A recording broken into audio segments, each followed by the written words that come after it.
Transmitter device activated. Coordinates set for Earth 2. Hey everyone, welcome back to the Earth 2 podcast, your weekly exploration of the pre-Crisis DC multiverse and the legacy of their Golden Age characters through the Silver and the Bronze Ages of comics. I'm Peter Watson. And I'm David Steele. Welcome back. Thank you for joining us. This week we are reading from issue 208 of World's Finest Comics, published on the 19th of October 1971, a mere 10 days after John Lennon's 31st birthday. So there you go. I've been accused of showing too much favouritism towards Paul McCartney, so... When does Ringo get a look in? His birthday's in July, I think. Okay. Listen out for Ringo's birthday, folks. Yeah, listen out for that next year. George is a Pisces, so he's, what, February, March, something like that? I can't remember. Right, but hey, listeners, also, just wait as we chart the real-time lives of the members of Menswear. I'm already preparing. Anyway, Peter's going to tell you about the cover, which is the 31st cover done by Neil Adams that we've covered, if you pardon the repetition, and it's an absolute beauty. It most certainly is. It's stunning. It's ridiculous as well. At the very top, we're still in that strange period where there's not a proper DC logo. Instead, you have Superman in a circle, bursting a chain, just showing off, if you ask me. And underneath that is a wee logo that says DC World's Finest. Or is he referencing issue 233 of Superman? He could be, but it doesn't look like it's green, that chain. Can't really tell. It's very small. It's very small. Anyway, it's not impressive. There's the World's Finest banner at the top. In the other corner it says 48 pages, only 25 cents. So yes, it's another chunky issue. Mm-hmm. And we have the main image on the cover, which is the Earth, with strange machinery attached to it. It's like a harness chain type combination thing. Yes.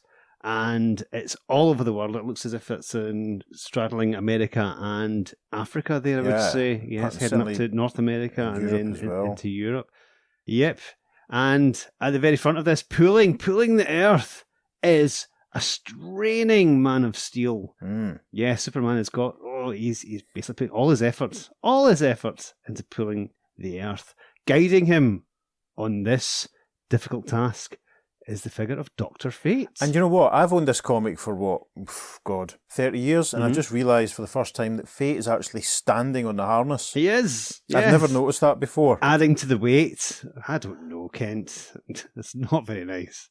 And we have the story title at the side, which is Peril of the Planet Smashers. And at the very bottom, we have plus 2 Golden Age thrillers, Robot Man and The Ghost Patrol. Yes, because this is the glorious 52-page Don't Take Less era, to use a modern parley, the main story is backed up by a couple of reprints. Now, the Ghost Patrol story is from issue 96 of Flash Comics, and the Robot Man story is a nice little recap of his origin, and that's from issue 138 of Detective Comics. Excellent. This cover's amazing. This is one of the ones that I've seen the original art for in New Life at the Dawn of the Superheroes exhibition when it was in London a few years ago. So I'll post a photograph of that on the socials, listeners. Excellent. Don't you worry. It would be nice to see it without all the lettering and stuff over the top of it. Yeah. And just because it reminds me, the equipment that Superman's hooked up to, it reminds me of the sort of harness, sort of support stuff that Magneto was wearing when Neil Adams drew the X-Men briefly that time. Yeah. It's fascinating, and I really hope it's one of these covers that actually does relate to something that takes part in the story and is not just a cheat to entice the reader. There's only one way to find out. There's only one way to find out, indeed. So we shall jump straight in.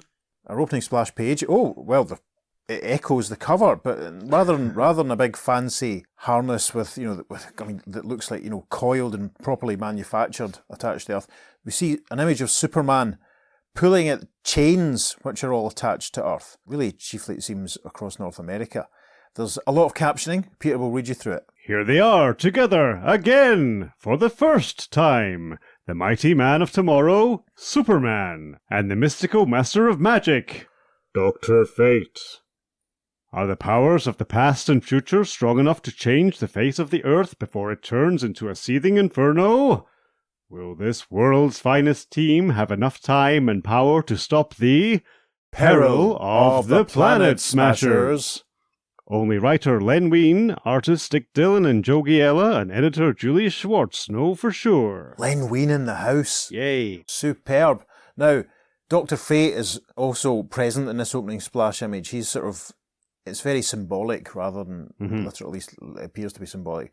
We see his head is caped with his ears poking out the helmet, which is quite funny. And he's gesturing with his hands and still conjuring the magical lightning bolts that we've seen him use throughout the Silver Age and the Bronze Age. The lightning bolts appear to be striking the earth. And Dr. Fate is saying, "Pull, Superman, pull! The future of the world rests upon your shoulders." Gosh, this one's packed, listeners. This one's absolutely packed. So without any further ado, page 1 of the story. First panel is a caption that says, "Night, on the outskirts of witch-famed Salem, at a moment of confrontation." It's very busy, first panel. There's a couple of policemen shining searchlights from the top of their police cars. We can see a few bad guys in the background. Look like young men hide behind a crate. Policemen are pointing their guns, and someone's with them. Dr. Fate is with them. And the police sergeant is saying, "And that's a problem, Doc. We got those thugs pinned down, but they're threatening to use the stolen thermal ray to wipe out half the city if we don't let them escape." Typical. I'll see what I can do. The caption for panel 2. Moments later, an amazing apparition appears in the alley. Yes, Dr. Fate looms into view in front of two of the men. We get a better look at them. Very early 70s hairdos, big sideburns. One's got dark hair, one's got red hair. And the black-haired chap is holding a very futuristic-looking rifle.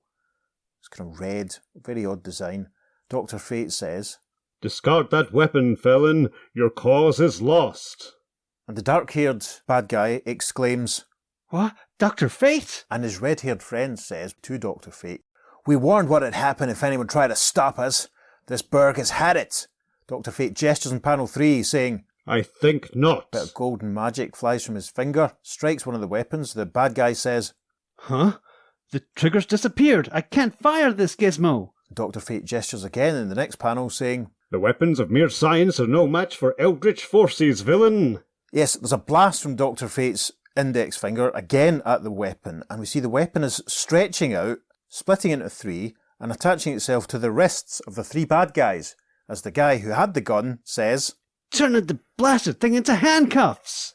and a slow dissolve. Then, after a magical reconstruction job, In the background, we see the bad guys being led off by a policeman. Dr. Fate has returned the futuristic-looking weapon to its original shape, and he's handing it to one of the police officers, saying, "The thermal ray, officer. You'd do well to take better care of it in the..." but he's interrupted by a Beep, beep. sound effect, and Dr. Fate thinks, Oh, an emergency call from the hospital. and he takes to the sky in the next episode, flying off as he says, "Forgive me, officer, but duty calls." and he thinks, And Dr. Kent Nelson must answer. and we arrive at the top of page 3. First caption there says, Born in unearthly winds, the mystic mage quickly reaches the Weatherby Free Clinic. yes, we see helpfully the phrase Weatherby Free Clinic on the front of the hospital building. Bit of repetition there. He could have just said the hospital, I don't know. As Dr. Fate flies towards the building, he thinks, The hospital wouldn't have called me on the pocket buzzer unless it were vitally important. I left clear instructions on that. and the caption for panel 2. In moments, the Wonder Wizard is gone, and in his place appears one of the nation's top surgeons. Yes, we see Kent Nelson in his civvies wearing a smart pair of blue trousers, pink and black striped shirt. Well, it's more of a deep sort of burgundy, reddish, pinkish sort of colour. Striped shirts are obviously in fashion. This reference to him being one of the nation's top surgeons is obviously a reference to what they did in the Golden Age, was the later part of his career. We haven't had that reference yet since he came back. No, I don't believe so. That's no. very interesting. Anyway, he's marching in to this room in the hospital and he's saying, You called, Nurse Jennings? a very attractive dark-haired nurse replies, "Dr. Nelson, we've been trying to... Your patient, it needs an operation. I think that is..." Never mind, nurse. I'll see for myself. And the caption for panel 3. And when Kent Nelson sees what is on the operating table, Yes, a couple of concerned other medical faces in the background as Kent, who's all scrubbed up now in this panel. He looks very surprised as he lifts a blanket that's covering the patient and he exclaims, This is my patient? Where? How? and we pull out to a wider shot in panel 4, How do I operate on an alien? What can... and we see his patient as he pulls the blanket back. Now, it reminds me very much of one of the bulbous-headed aliens from the Star Trek story, The Cage. Yeah, it's very Menagerie, similar. you know. Large domed forehead. It almost looks like his skin is made up of blue scales. His ears are very, very low down in his head. Thick eyebrows, stunted nose, wide mouth. Very unusual. And the alien seems to be saying, "Doomed. Earth is doomed. Doomed." And Kent exclaims, Great stars, did you hear what it said? and another male doctor standing behind Kent says, said? But doctor, that thing hasn't said anything. And in close-up in the front of the panel with moody lighting, Kent Nelson thinks, What?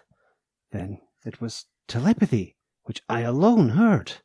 I must save the alien's life. If his secret dies with him, Earth may follow. gosh, high stakes. Now, another slow dissolve as we arrive at the top of page 4. From a moment of crisis to a moment of repose, as the familiar blue and crimson crusader sits in silence and tries to collect his thoughts. Yes, this is a very charming image of Superman basically sat perched on an orbital satellite. Yes. This is lovely. It's the sort of thing I can imagine Adam Hughes doing a variant for, featuring Supergirl or Power Girl.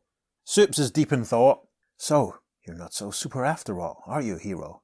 Magic can still knock you off your feet.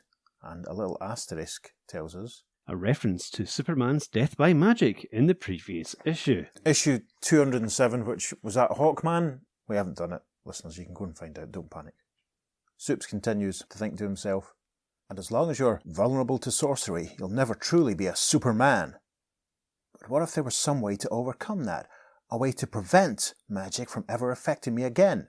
He takes flight, and in panel 3, I should have thought of that before. Wherever there's a cause, there must be a cure, and I know just the person to help me find it. And a slow dissolve, capture for panel 4. Instants later, as the action ace streaks across arid desert wastes.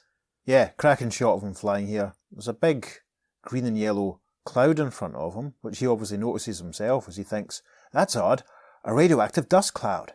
You don't see many of those anymore. Must be an escapee from a red Chinese underground test. Wow. Crikey. No telling where it'll spread if I leave it alone.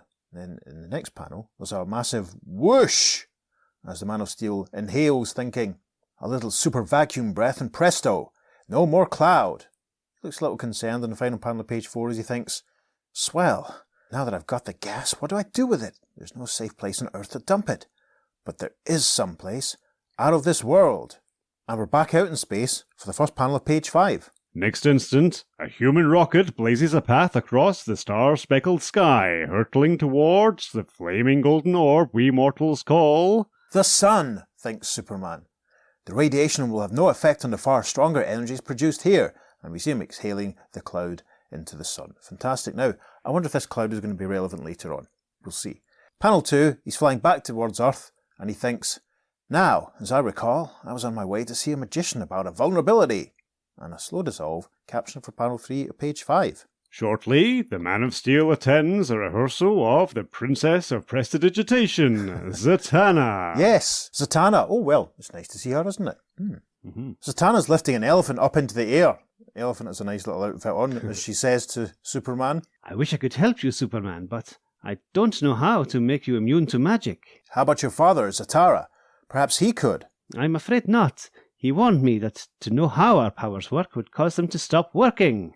And then Zatanna gestures and says, Anafle emukreb silfretob. and an asterisk takes us to a caption which says, Read Zatanna's magic words backwards, editor. and if we read Zatanna's magic words backwards, we see what she's done in this panel, because her words read, Elephant become butterflies. she's turned the elephant into butterflies, that's horrible! Yeah. Poor elephant! Hope she changes him back, or her back. Mm-hmm. Anyway, Superman looks a little downcast and says, well, it was a good idea while it lasted. That's the spirit, Man of Steel. Good grief, come on. We arrive at top of page 6. But once outside in the dusty grey air...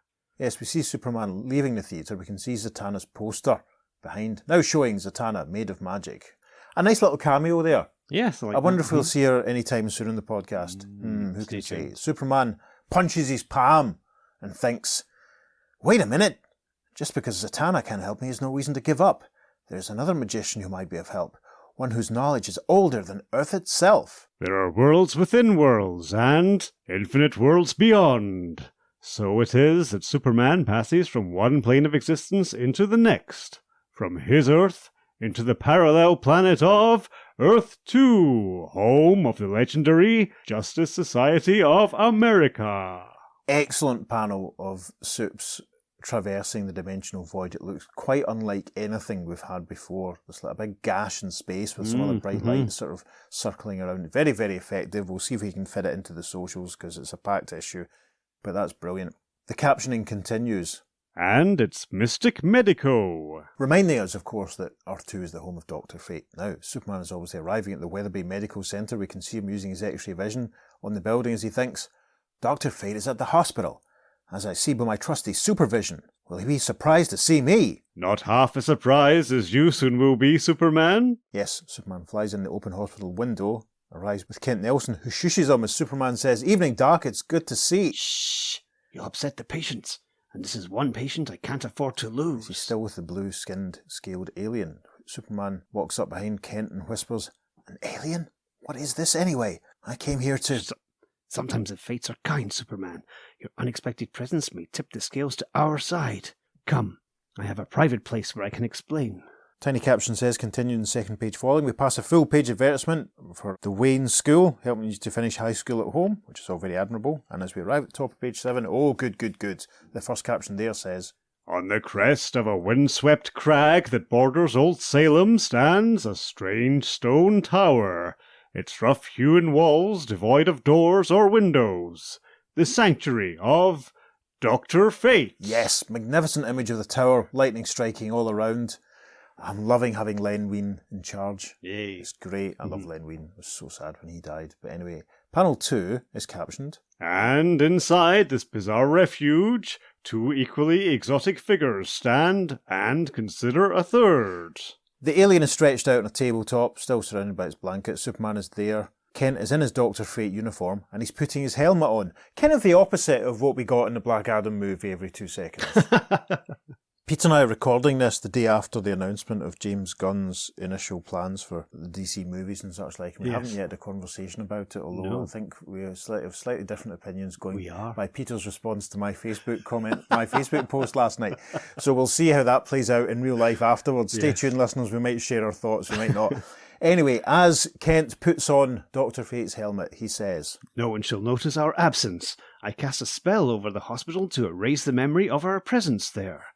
Here in my tower, we can perform our task unbothered. And in panel 3, with the helmet on, Dr. Fate continues. Contrary to my oath, I was obliged to use magic to save the alien's life. He must be kept alive till I discover the meaning of his telepathic warning. That's almost like that line from Earthshock. Ah, okay. But the Doctor must be taken alive. He must suffer for our past defeats. Anyway, sorry, that's just an aside. They look down at the alien as Superman says in the next panel, any idea who he is, where he comes from? According to reports, he was sitting in the air over the city. A low-flying plane didn't see him in time and clipped him with a wing. As to who he is, I pray my sacred crystal can supply the answer. Yes, we see a glowing orb on a surface, a little pedestal-mounted glowing orb. Dr. Fate brings it over towards the alien in the next panel, saying, The mind is a corridor with many doors, Superman. With luck, my crystal will locate the key to open the correct one. For locked in the hidden passageways of this alien psyche is a secret that threatens to doom us all. Gosh! Dr. Fate gestures in the first panel of page 8, creating a large rectangular shape with a lovely psychedelic pattern playing out over it, as the golden orb, the sacred crystal he mentioned in the previous page, casts a glow over the alien. As he gestures, Fate says, Whatever fragments of thought the crystal perceives will be projected upon this ectoplasmic screen. Let's hope your telepathic television gets better ratings than the real thing, observes Superman. That's very funny. Caption for panel 2 of page 8. For long moments there is nothing. Then, slowly, hazily, mental images blur into view. Yes, very clear images on the screen. Dr. Fate's obviously got a really good reception, or his Wi-Fi cabling is very strong or something. Superman observes, Say, I recognise those places. One's Stonehenge, the mysterious prehistoric monument in England. And the other is a Mayan temple deep in the Yucatan jungle. But what do these landmarks have to do with... Ah! The alien exclaims, interrupting them. Superman notices the screen blanking out. The mental strain was too much for the alien's weakened condition. Brilliant shot of Dr. Fate's helmet whirling around there. Whoosh, that's terrific. Hope he doesn't get whiplash. Superman says, Then our only hope of discovering the image's meaning is to head for those sites and find out for ourselves. A spell of suspension will protect the alien till our return. The Doctor gestures, a golden glow surrounds the alien, and then the final panel of page 8, this is joyous. Superman and Dr. Fate leaving the tower by flying through the wall. Yay. I don't mean breaking out, but just like phasing through it, Kitty Pryde style. Yeah. Amazing. I love this. Lightning still rending the sky in the background as Superman says, if we return, anything powerful enough to doom the entire planet could be bigger than the both of us. If so, we'll have to perish in the trying. Hopefully we'll rendezvous here after we've completed our mission successfully. Oh, they're splitting up. I was looking forward to 20 pages of solid Superman Dr. Fate action. That's disappointing. They're forming into 2 teams of 1. Yes. Stop, let's not team up, you might say. First panel then of page 9 is captioned, Becoming one with the very air, the stellar sorcerer swiftly spans the miles between Salem and the Yucatan jungle. yes, we see Dr. Fate in silhouette arriving at the temple as he thinks. How well I know this place. Has it been years or merely moments since last I fought my old foe Mayor upon this very site? As Dr. Fate draws closer in panel 2, a caption says, But the mystic mage's reverie is quickly shattered when he observes helpfully Dr. Fate thinks, another alien sitting in the yoga lotus position. Don't know what he's concentrating on, but I'd better find out. yes, indeed, it is another alien, but he's wearing a sort of purple robe, purple hoods up over the top of his head, and he looks like he's basically doing yogic flying in midair. It's very, Yes. very funny. How 1992. In panel 3, Dr. Fate hovers behind the creature and says, Hold, alien! Dr. Fate would have a word with you. and then the caption for the next panel, Slowly, the extraterrestrial raises his head. Heavy lids slide back to reveal a pair of fiercely glowing eyes which scrutinize the master magician with a look that is not nearly so much anger as annoyance. yes, the creature's eyes flare. And the caption for the final panel says, The next instant, yes, and we see, well, Dr. Fate tells us what's happening as he thinks, a jungle creeper vine reached up, grabbed me, yanking me downward. This is the alien's answer. Attack! yes, in the first panel of page 10, we see the creeper coiling around Dr. Fate's torso, around his arms, around his legs, pulling him down as he thinks. More of them clutching at me. Hope my magic can fight them off. He gestures again, and encouraged by the fact it's still another magic lightning bolt. Yes, In panel 2, there's like a giant, it's a Triffids. yeah, that's what It's it a looks like, Triffids, isn't it, basically? definitely. A giant flower with an open, I don't know, I'm not enough of a botanist to know what you call it, but it's a big open sort of funnel almost. Dr. Fate is down on the ground. It looks as though he's being dragged towards this thing. Is it like a giant Venus flytrap type situation? I'm not sure.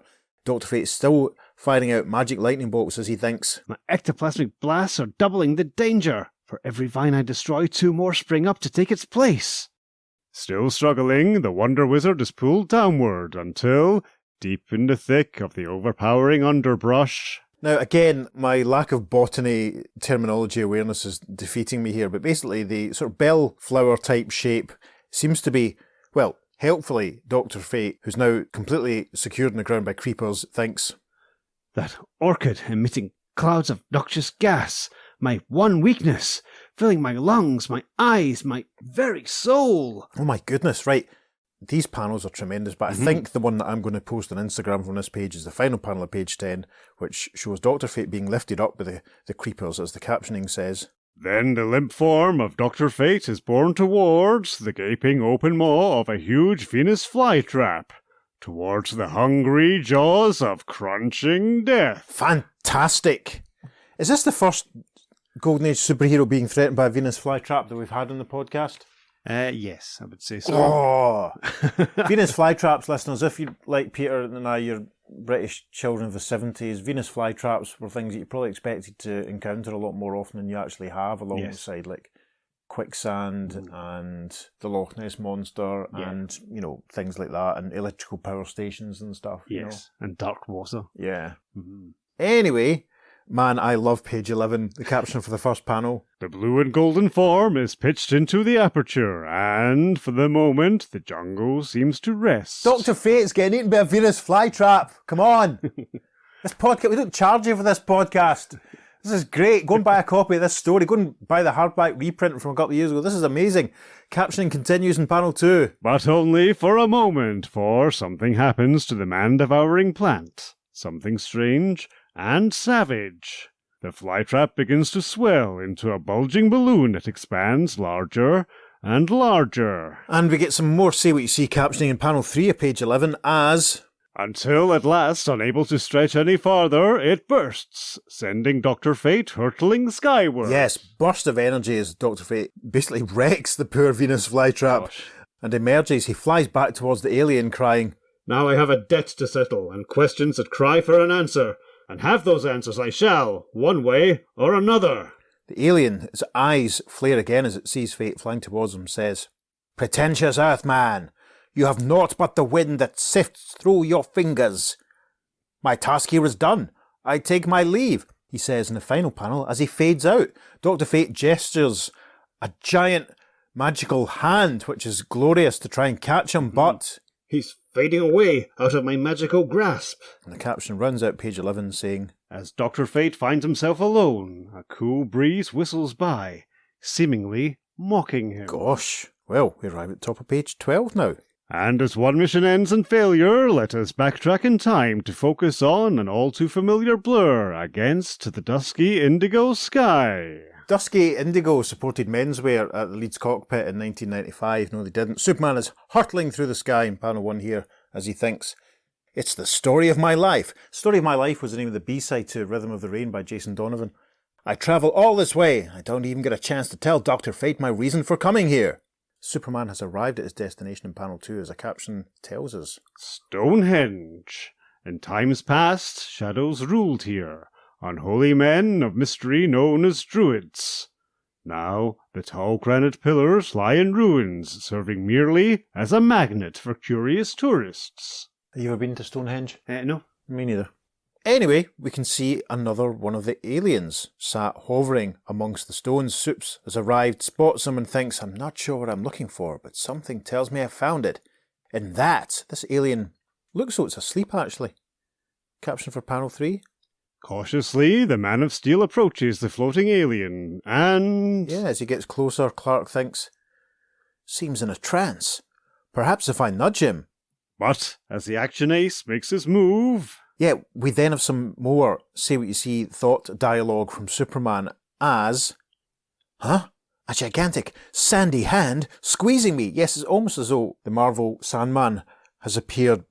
The dust is all gathered into the form of a fist and has grabbed Superman very awkwardly around his torso and between his legs. That cannot be comfortable. As we arrive on page 13, the sand on the ground continues to rise up and takes a greater form. It looks like a giant sort of, I want to say a Viking, but it's not got it doesn't have a horned helmet, but it's that sort of look. Big, tall, buff guy in a harness with a thick beard. Still got a good hold of Superman, as Superman thinks, a colossus, created from terrain below. I wonder if it's that sky-sitting weirdo's way of keeping me from disturbing his siesta. Superman gets a punch in the next panel, with a quump, and he thinks, well, it'll take more than an overgrown sand sculpture to keep me at bay. But his fist just seems to be absorbed into the thing. Doesn't seem to create any impact. Indeed, in panel 3 we see he's created a hole, and Supes observes, or will it?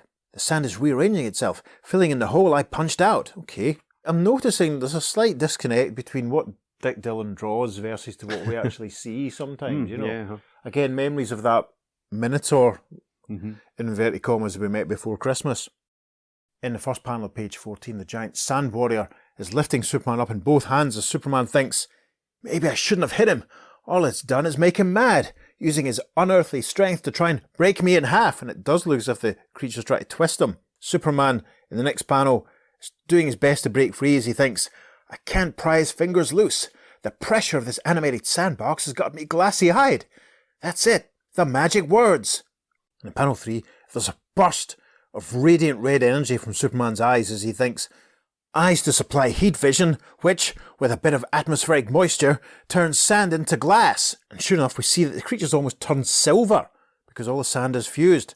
There's a massive quack sound effect as Superman punches the creature and it shatters, and his thought bubble continues, a lot easier to deal with than shifting sand.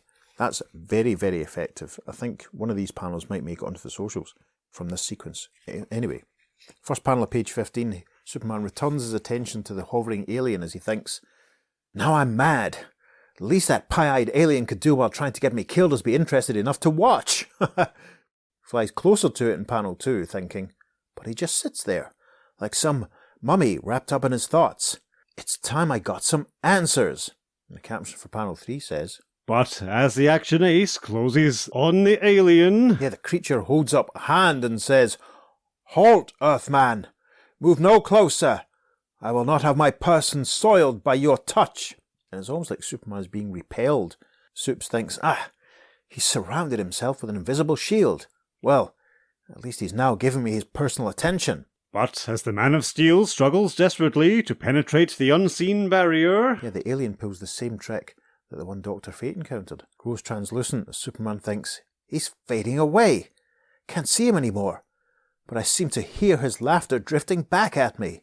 In the foreground of the final panel of page 15, we see the shattered remains of the big sand statue man. Superman flies off thinking, I might as well head back to Salem and hope Dr. Fate made out better than I did. The final caption for page 15 reads, as the action ace vanishes into the distance, the ground behind him begins to tremble, playing a crystal dirge. and we arrive, top of page 16 now, where the first caption says, But the high-flying Dr. Fate hears a sorely different tune. yeah, Dr. Fate's flying over the ocean, it seems at this point. Waves roaring up all around him as he thinks. Tremendous tidal waves, apparently the product of some underground eruption. It's fortunate there are no coastal cities in their path. Caption for panel 2. Yet, as the Wonder Wizard follows the rippling swells... Yes, he sees, well, there might not be any cities, but there are still some people living as he looks down at some buildings and thinks, Incredible! Yonder village should be miles to the south, but that's a point which will soon be academic. In mere moments, a tidal wave will wash away the village. panel 3, gosh, this is terrific. He gestures another big magical lightning bolt and he thinks, Only one hope to save the village. An ectoplasmic tidal wall. yeah, and obviously he's created it out of the sand or something. The waves seem to break against it, and indeed the captioning for the final panel on page 16 confirms. With a roar like 1,000 cannons, the mighty wave strikes the magical barrier. Yes, the village has been saved, thankfully. Dr. Fate flies over thinking, It's holding, shakily, but enough to restrain the tide. Now, I must hasten back to Salem. If what I dread is true, I have precious little time.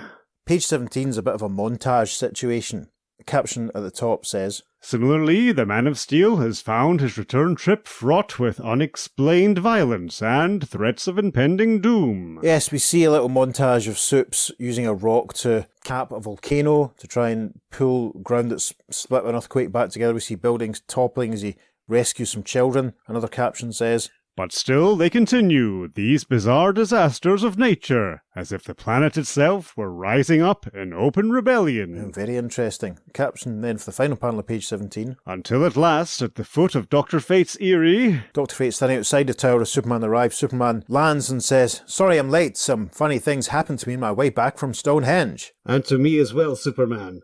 There is evil afoot, so overwhelming that it threatens to tear the world asunder. And unless we discover its cause... Say no more, Dr. Fate. moments later, inside the eerie tower, the Master of Magic solemnly studies a glowing crystal orb. Very classic Dr. Fate panel, this. Light emanating from this golden globe that he's holding and casting brilliant shadows across his helmet. The globe is displaying an image of the Earth, Dr. Fate says. Observe, in some fantastic manner the continents of Earth are moving, drawing ever closer and closer together. So that's the doom the alien warned about, but how? Why? That knowledge must lie deep within the alien subconscious. I must risk using my crystal once again to probe these hidden depths. Yes, they move towards the alien that's stretched out on the table, still at Dr. Fate's tower. Dr. Fate gestures again and the big fancy widescreen psychedelic television reappears. Superman says, careful, Dr. Fate.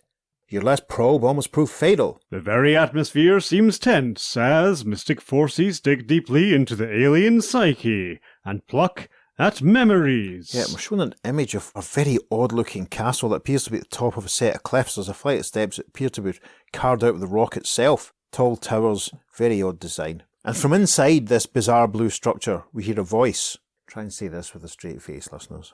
I am Guan Wu, one of the Budak, High Lamas of a star-spawned race that is older even than time and space. Presumably, we're inside this weird castle in the final panel of page 18, and we see 3 of the purple-robed, blue-skinned aliens, and it looks like they're looking at a weird kind of star chart. Lots of yellow and orange and weird shapes. And one of the aliens is gesturing and saying, For untold eons we sought nirvana, the true liberation of the mind, and at last we have found the means. This insignificant planet, third from the star Sun Sol, is orbiting into perfect cosmic junction. It is there we must go. First panel of page 19 again is showing what's on the Dr. Fate space television, and we see 3 of the aliens hovering above the Earth. The alien is saying, "Through mystic science we discovered that smashing the land masses of this planet into each other would create the ultimate energy. By being bathed in the energy outburst, the capabilities of our minds would be ours to control completely, tapping wells of powers too staggering to imagine." And while he's telling us that, we see an image of one of the aliens with his hands on his head, and he's concentrating, and it looks as though great chunks of the Earth's surface are flying up into the air. Very, very interesting. We're back with Dr. Fate and Superman here as the screen seems to have gone blank. Dr. Fate says, So that's it. Somehow those aliens' concentration has set in motion forces that have been latent in the Earth since its formation. The natural attraction of one mass for another. "The question is," says Superman, "what do we do to stop it?" The time has come for confrontation, Superman. We must meet these planet smashers at the focal point of this oncoming catastrophe. The Lost Valley of Ur. And with that, Dr. Fate exits through the wall of the tower once again as Superman looks on very excitedly. We arrive at the top of page 20. Shortly, Superman and Dr. Fate are flying through the sky. Dr. Fate says, Superman. It was in this Valley of Ur that Dr. Fate began his career. How ironic if he were to end it here. Gosh, caption for panel 2. suddenly, Yes, they behold the 3 aliens who appear to be standing inside a red bubble, for want of a better way of putting it. There they are, Superman, and they've been joined by a third alien, the one from my tower. Yes, so we can see that it's the guy who had his hood up that fought Dr. Fate with the Venus flytrap, and the guy that Supes fought at Stonehenge, and the other guy. There were slight differentiations in the look. Superman seems to bounce into view here as he says, "Doesn't improve our odds much, does it? Let's try a 2-flank attack." valiantly the 2 crusaders charge the sorcerer's globe and... Superman just tries to punch it. Dr. Fate gestures with his magic and creates a sort of giant hammer and chisel, which is fascinating. Superman says, "We're really up against it. Not even making a dent in this sphere." Press harder, Superman. Hopefully it has a weak point. That might be wishful thinking on Dr. Fate's part, as in the next panel both heroes appear to go flying. Superman says, "That mystical glow, tossing us around like rag dolls." Can't resist it. Says Dr. Fate, and indeed there's a little burst of orange energy that seems to have sent both of them flying. The final caption on page 20. Like leaves before the storm, the 2 heroes are driven downward into the shuddering earth. Yeah, they collide with the ground as Soup says, "There must be a better way to handle this. We're accomplishing about as much as a pair of used balloons." Analogies aside, Superman, there is a way, but it will require putting both our lives in dire jeopardy. Now, a tiny caption tells us we're continued in the 5th page following. Wow, that's lots of pages. We pass the letters page for the issue. We pass an advertisement for a Superman poster. We pass an advertisement for some kind of weird, useful scientific instrument. We pass some more letters, and as we arrive at the top of page 21, a caption says, As the stellar sorcerer stares at the empty space between his outstretched hands, there is a sudden shimmering light, and... Yes, the golden globe crystal that Dr. Fate was using earlier on has appeared. Fate confirms this, saying, Using my enchanted crystal, I shall siphon my powers into you, Superman. The combination of my occult forces and your invulnerable body might be strong enough to succeed where, singly, we failed. Next panel's cracking. The caption reads, Solemnly, Dr. Fate closes his eyes and enters a trance of deepest concentration.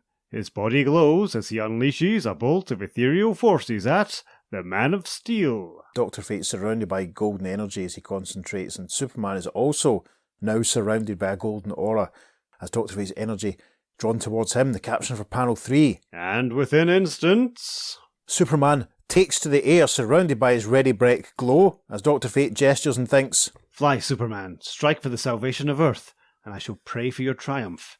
For unless my powers are returned to me soon, I, too, shall perish. Superman flies up towards the aliens in their bubble in the next panel thinking, I hope Doc's plan works, because I'm simply itching to get my hands on these spooks. From inside the bubble, one of the aliens says, Terran, we will not brook any interference. And there's a weird bzzzt sound effect in the final panel as Superman struck by a bolt of their energy. But Superman, helpfully, says, Hardly felt that. Great. Fate's scheme is panning out perfectly. And obviously, Dr. Fate's magic is working to protect Superman. It's brilliant. We arrive at the top of page 22. Superman flies up towards the aliens and all 3 of them are now gesturing and firing little beams of psychic energy at him. One of them says, "Astounding!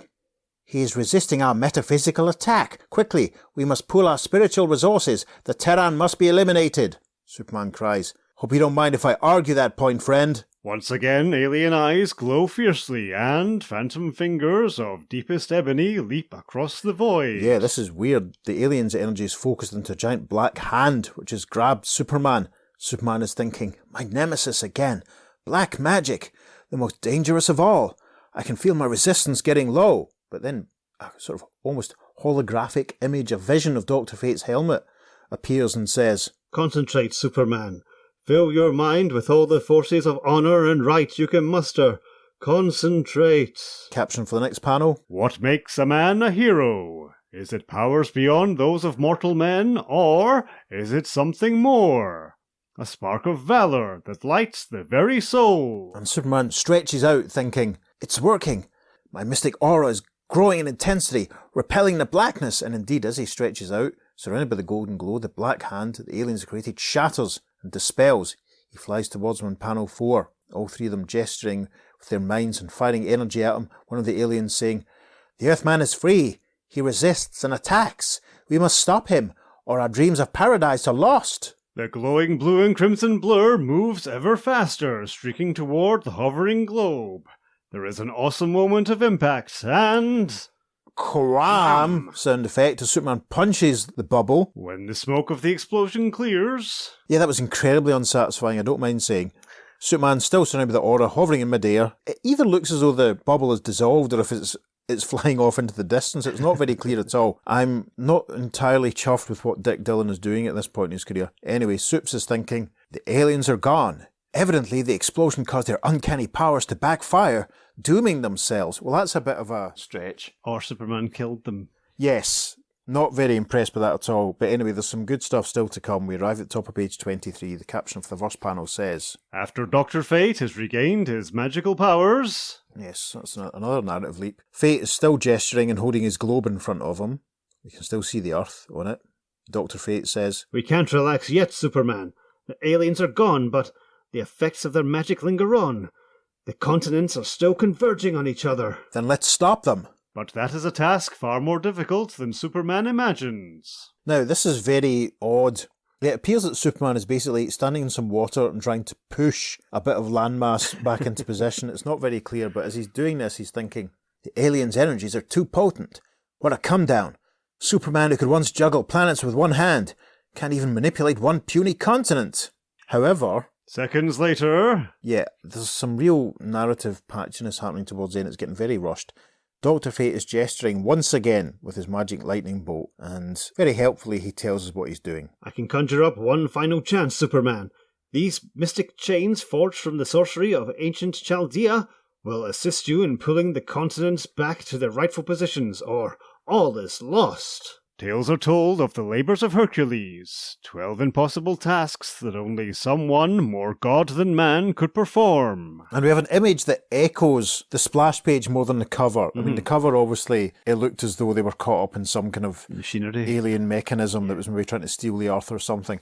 But we can see that Superman has attached these chains, it looks like, to North America, and he's pulling North America back into position. Dr. Fate is sort of represented sort of hovering as a giant semi-transparent golden version in the background who's still gesturing with his lightning bolts, and these seem to be striking the chain and assisting Superman in what he's doing. Listeners, if you looked at the panel, you'd be able to glimpse exactly what's happening straight away rather than my mangled description. Anyway, the captioning continues. How much more impossible must this labor be? Surely the gods themselves must gaze down from their lofty domain in awe and admiration. And we arrive on page 24, the final page of the story. What can be said to such a man except... Dr. Fate is holding his golden globe, which is demonstrating that Superman has been successful. And Dr. Fate says, Well done, Superman. The balance is restored. Earth turns in peace once again. But you started to tell me what brought you here. Tell me, how can Dr. Fate serve? At long last, says the Man of Steel, continues in panel 3, I came to inquire if you could make me immune to the effects of magic. Dr. Fate raises his hands almost in supplication here. The glow surrounds them as he says, Difficult, but possible. I am ready to begin. No, hold it. That's what I came for, but I've changed my mind. Do you realise if I had been invulnerable to magic, we could never have defeated those aliens and the world would be so much cosmic dust? A nice panel to close. They stand, presumably in the desert somewhere, looking up at a massive full moon, take a drink, and a nice cosmic sky. Superman gestures at creation's wonderment and says, "Somewhere out there is something that knows what must be and strives to make it so. Call it destiny or whatever else. The result is the same. If magic is to be my albatross, I'll live with it. A little humility is good for even a Superman."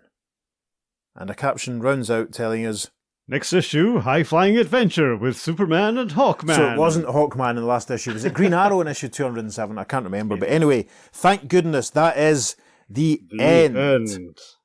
Gosh willikers. I will admit to a slight couple of points of confusion. Yeah, I know what you mean. He's saying if he had been invulnerable to magic, we would never have defeated the aliens. Yeah, because he couldn't have been charged by Dr. Fate's magic then, if magic didn't affect him. That's what I got from it anyway. Yeah, I suppose. But I was sort of, the aliens appear to be using some kind of, when they say a metaphysical attack, is that some kind of magic as well? If he'd been invulnerable to magic, would he be able to just walk straight through whatever the aliens were doing? I don't know.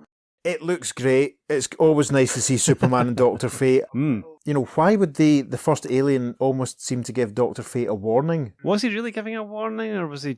I think he might have just been injured and telepathically babbling. The point is just that I feel that if the alien saying Earth is... He doesn't sound... I mean, it's very difficult to tell if he's gloating or if it's a warning. It could be construed as a warning. Yes, I think that's the point. Yes. That's the point I'm trying to make. Mm-hmm. I enjoyed the Zatanna cameo, that was funny. The one thing that really struck me immediately, though, is Dr. Fate seems to not be surprised, or Kent Nelson, I should say, doesn't seem surprised when the Superman of Earth 1 arrives. No, that's true. He takes it all in his stride. Doesn't think to maybe get hold of the Superman of Earth 2 to come and back them up. Or indeed any of the GSA who might be handy. Yeah, it would have been nice to have maybe a shot or two of some other Earth 2 heroes reacting, but saving their own cities. We know what happens in these sort of, you can't always cut to other heroes. If it's the whole thing is, what's the point of worrying about something that Batman's doing if he just phones Superman to come and help him? We know that's, underlines all the drama. It would be nice having a montage just showing them all dealing with the disasters happening in their own areas. That would have been really a good way to deal with that, yeah. Obviously, Dr. Fate must have just thought, all right, it's this guy, it's the Silver Age, Bronze Age Superman. He's powerful enough for everything I need to do here. Yep. Well, he didn't know he'd been recently depowered, so... Yeah. I don't have too much else to say on this one, really. It's always nice to see what Dick Dillon draws. It's nice to get a little tour of the world. The Stonehenge thing's quite interesting. Dr. Fate versus Venus Flytrap is just joyous. That's what you buy comics for. Comics don't have enough of that sort of thing now, quite frankly. Just little exciting, monster jeopardy. Seen as too silly. Well, it's just, you've still... it all comes back to this thing, who are comics written for nowadays? Yeah. If I was 70 years old and reading this, I'd be like, whoa! Yep. I mean, I'm 49 and 11, 12 years old and reading this and thinking, whoa, but, this sort of thing nowadays, people are too worried about making it weighty and significant rather than just cheap thrills. I do find it fascinating that Superman flies to Earth 2. He literally just flies there. It's like, oh, we'll go to Earth 2. So off he goes, up and away, and he's in Earth 2. How does this happen? Superman passes from one plane of existence just into casually. The next. There's no mention of how this works. Well, I guess he must have flown at speed or vibrated. I mean, he certainly, when you see him there, he seems to be looping around and coming at an angle. No, that's fair. That's true. I mean, a little bit more might have clarified it. Again, it's a call forwards to what I often talk about in the Crisis on Infinite Earths, where the Flash, Barry Allen, is pointed out as the only person who can just casually travel between the parallel universes. Well, we know that's rubbish for a start. Yes. But yeah, I did find it interesting that he just casually flies there. When Fate mentioned fighting his old enemy Mayor, I had to look him up. He was actually a Dr. Fate villain, and he did fight him there. It was in More Fun Comics 64. It's his only appearance because he fought him there and he perished there.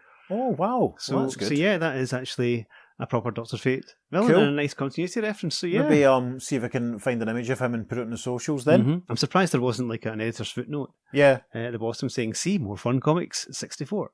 That would have been good. In the days of Roy Thomas, that definitely would have happened. Without the whole story would be focused on that. Yeah. I want to talk about the cover's relation to the story. It's unusual that, the cover's outstanding. Yeah. But the fact that Superman is using the stylistic designed mechanism rather than what just looks like chains in the story. Yeah. The cover image is the second last page of the story with no mention of the aliens at all. Yes, that's true. That's quite interesting. And Soups, looks positively pained on the cover, whereas inside, he just looks like he's concentrating. Yeah, but that's Neil Adams versus Dick Dillon, so, It's definitely much more dramatic. And the dragging the contents back using chains had a flashback to that classic Superboy panel where he's got a whole load of planets that he's towing through space that are all chained up. Sure. And literally when people say Superman's not that strong, I always like to post that panel. Yeah. Saying, well, as a kid, he could do this. Yeah. So It's one of the inconsistencies about Superman always, isn't it? Yeah. What he can do and what he can't do. Yeah. We did discuss, obviously, a minute ago there about the invulnerability thing and how useful it was. I like the fact that Dr. Fate and Superman genuinely joined forces, literally, here to sort of deal with everything. That was quite good. The whole situation wouldn't have worked well with different heroes. I love the fact we got to see Dr. Fate's tower. I love whenever we see Dr. Fate's tower. Yes. There's a church near where I live which has got a tower very similar to that. And I always think about it each time I pass. I'll think, we should go and see it and take a selfie. We should. We could face through the wall and see what's in there. That'd be good. Can you actually walk up to it? It's behind a fence. All right, okay. Speaking of behind a fence, I think Stonehenge is behind a fence these days. I don't think you can actually visit it. I'm sure that our pal Kenny Smith from the excellent Doctor Who 8th Doctor podcast, Pieces of 8th, I'm sure he has visited Stonehenge a few times recently because he's got in-laws down in that general direction. I'm sure he's been. I don't know if he's gone over and felt it up, so to speak, or anything, but he's certainly been there. Okay. So I'll ask him the next time I speak to him. And of course, you can't think of Stonehenge without thinking of Spinal Tap. Yes. So, Stonehenge. Turn it up to 11. Don't get your inches and feet mixed up, folks. That's a lesson for us all there. It was fun to see Dr. Fate's power usage, and again, it's still the lightning bolts magic. We haven't seen the Yank appear yet, but he was using pretty much Green Lantern constructs because he had that giant hand coming out. He had the hammer and chisel come out. That was interesting. But they seem to be formed out of yellow energy. Yes. So it was very much in the style of Green Lantern. That was interesting. That's a good point. He's gesturing with his lightning bolt and creating them. He obviously gestured with the lightning bolt to create the chains or to bring the chains. That's a good point. And as I always say at this point, in the Golden Age, Dr. Fate was less about mysticism and more about atomic structures and manipulating them. Yeah. Back in the very start of the Golden Age. That's true. And also another thing I enjoyed was the fusing of the sand monster. Another lovely little bit of science there. It's like if you apply strong heat to sand, it becomes glass, of course. Yeah. Again, science for kids. It's amazing. I love it. Yeah. I mean, I suppose you could argue that Dr. Fate gesturing and creating that seawall was a bit more... Did he magic it out of nowhere, or did he draw it up from the sea bottom and create, the sea? Yeah, change the sea itself. Yeah. I don't know. I feel like for a story that looks as good as it does and stars two of my absolute favourite superheroes, I feel like I should have a lot more to say about it, but I don't really. I mean, the aliens, we should maybe talk a little bit about what the aliens were up to. I mean... Yeah, they've existed from before the dawn of time. Have they maybe fought Sylvester McCoy's Doctor or something? Or? Well, I just sort of think when they refer to Earth as being insignificant, but it's perfect for their plans, so it's not insignificant. But it's always the way, perfect cosmic junction. That's a bit, could it have been any planet? I don't know. But I mean, it would have been nice if there'd been a little bit more about this being on Earth too. Yeah, Because aside from the panel when Soups goes to visit, all that's kind of irrelevant in a way. So in some ways it could well have just been the Superman of Earth 2. Yeah, or it could have been a Superman and Zatanna team up. But that's exactly leads me to the next point I was going to make. The very fact that Zatanna is there obviously emphasises that first fact that she's on Earth 1 and Zatanna, her father, was on Earth 1. So that's a nice little emphasis on that point, given a couple of things that we might be talking about in the future. I'm still worried about that elephant, quite frankly. Yeah, what happens if one of the butterflies dies? Exactly. Can they form the elephant back? Exactly. Or form back with a gummy leg? I don't know. I know. Don't know. Go on, Zatanna, sort it out. I don't know. When we write our DC comic, the first panel will be Zatanna returning the butterflies back into their proper form of an elephant. Yes. After all these years. Yes. The magically charged butterflies are still in existence. It'll be important that elephant is needed for a reason, and that's what she'll have to do. Anyway, right, shall we see if there's any contemporary correspondence? Yes, let's jump ahead to World's Finest fan mail from World's Finest Comics, issue 211, and the first letter says... Dear Editor, regarding World's Finest 208, in one word, tremendos! Thanks to Dr. Fate. Although the plot wasn't the greatest, it was good. However, the characterisation of Dr. Fate was excellent. He's a strong character and definitely deserves a better fate than he has had of late, I would agree. As a youngster, I was an avid comics with an X fan, and now as a father, I read the comics with an X with my children. All three kids rate the Dr. Fate story as one of your finest in many years. Of course they did, because Dr. Fate got to fight a giant Venus flytrap. And obviously, a giant Venus flytrap. That's got to be unusual. Yes. We didn't really talk about that enough. Anyway, they and I hope to see more of Dr. Fate in the future. We would like to know his origin. How about reprinting the first Dr. Fate story? Your Super Spectacular a few months back listed Kent Nelson as an archaeologist. He is portrayed in this issue as a doctor.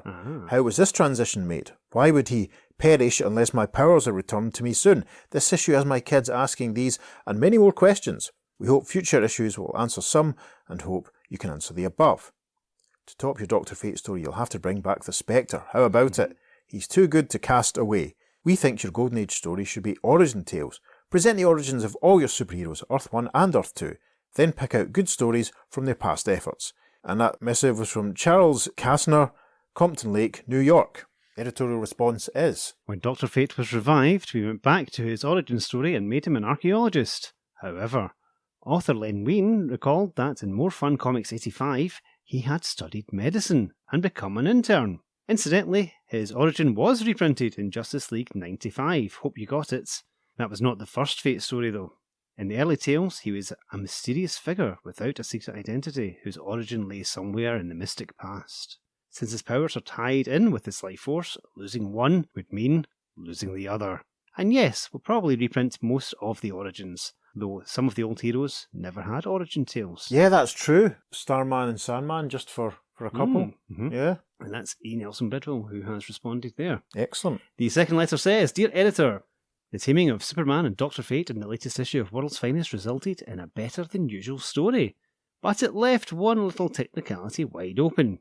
Keeping in mind that Dr. Fate dwells on Earth 2, we know there exists a second Superman on his world, as familiar to the people of that planet as our own Superman to us, right? So how come, when the Superman of Earth 1 flies in the hospital window, Dr. Fate greets him by saying, Your unexpected presence may tip the scales to our side. Now, as far as I can tell, it's almost impossible to tell the two Supermen apart. They look just alike. So, seeing the Man of Steel, why did the good doctor mention Soupy's unexpected presence? Wouldn't Dr. F have supposed this man to be the Superman of his world? Yet, he was surprised to see the Man of Steel. So just what has the Superman of Earth 2 been up to that would make Dr. Fate so surprised at his presence? However, if you followed my letter this far, you have to be somebody special, so I'm going to let you off the hook by explaining this discrepancy myself. Okay, good old Doc, in his wide range of magical powers, was able to tell the two Soupies apart, and therefore know this red and blue outfitted character to be from Earth 1. But that still doesn't clear up everything. If the menace of these three aliens was so great, why didn't Dr. Fate enlist the help of Earth 2 Superman as well? Could it be you've forgotten the old proverb? Two Supermen are better than one. And that's from Scott Gibson, Sterling, Colorado. A couple of those points we made ourselves.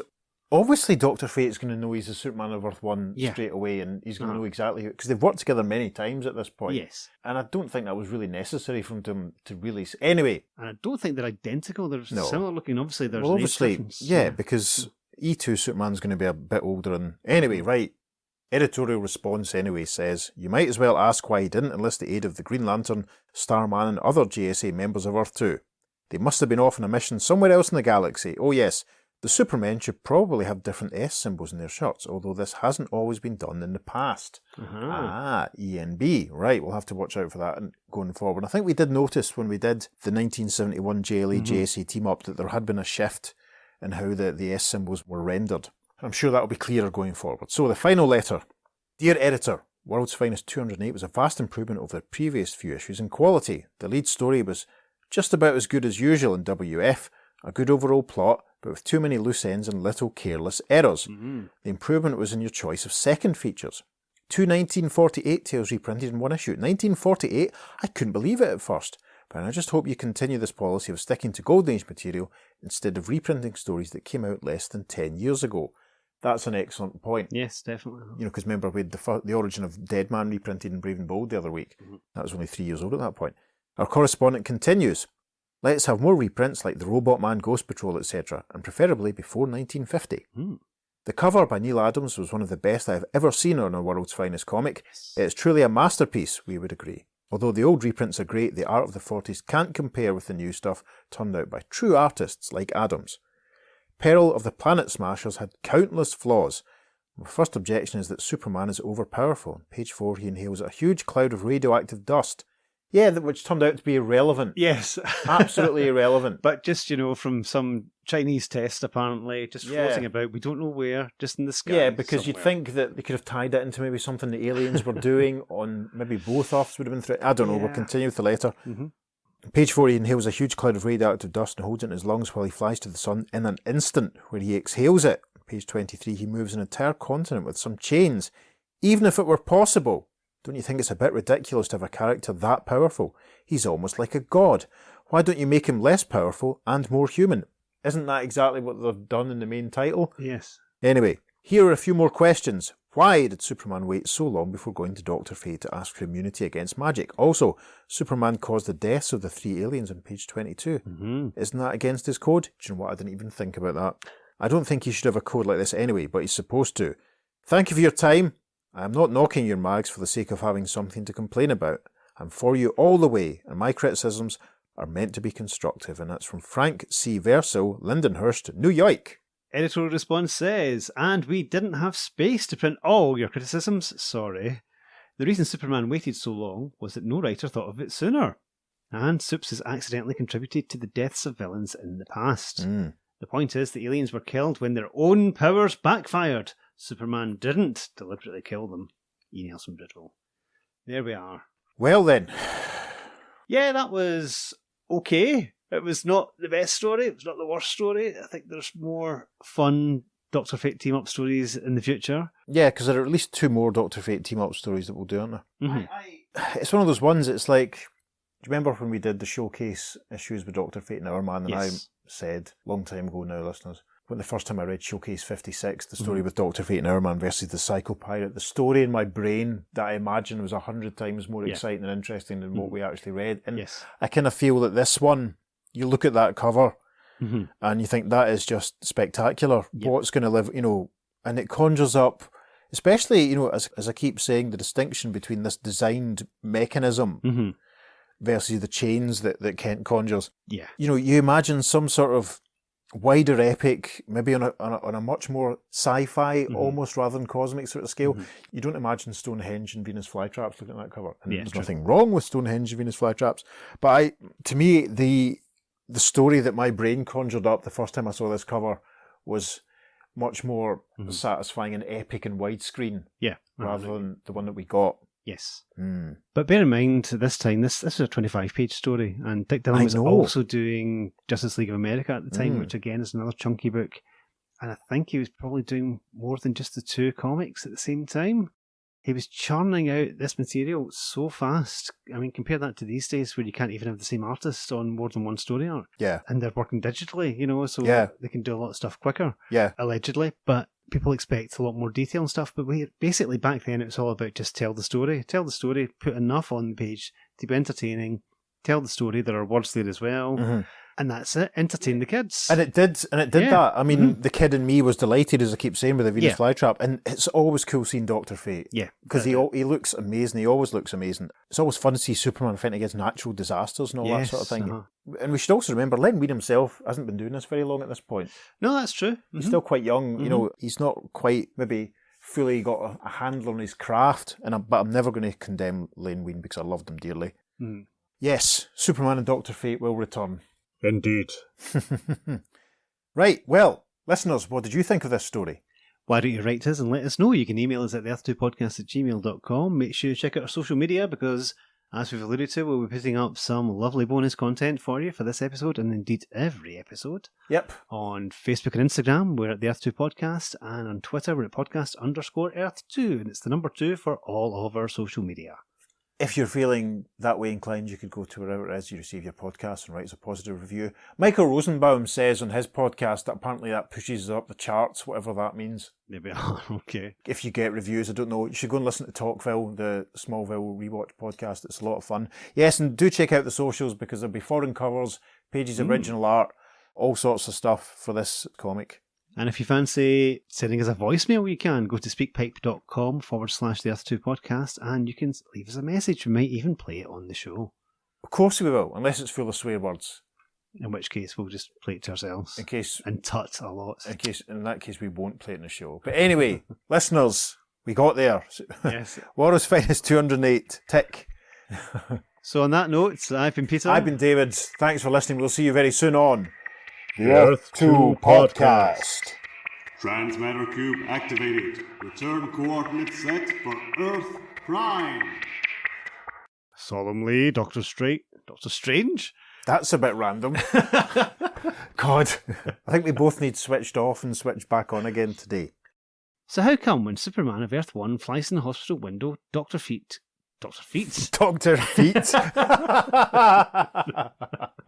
When we write our DC comic, Dr. Feet versus the evil chiropodist. Until, at last, unable to stretch any farther, it bursts, sending Dr. bending Dr. Fate hurtling skyward. Outtake a Rama at the end of this, please. No. Please. Sending Dr. Fate Okay, let's start this one. I'm going to fart. Okay, cool. Enjoy. Tommy Squeaker. Until at last, unable to stretch any farther, it bursts from David's anus. That's an image for the socials. Dr. Fate emerging from my backside. I've just released Dr. I've just Fate released there. Dr. Fate. That's a new euphemism. God.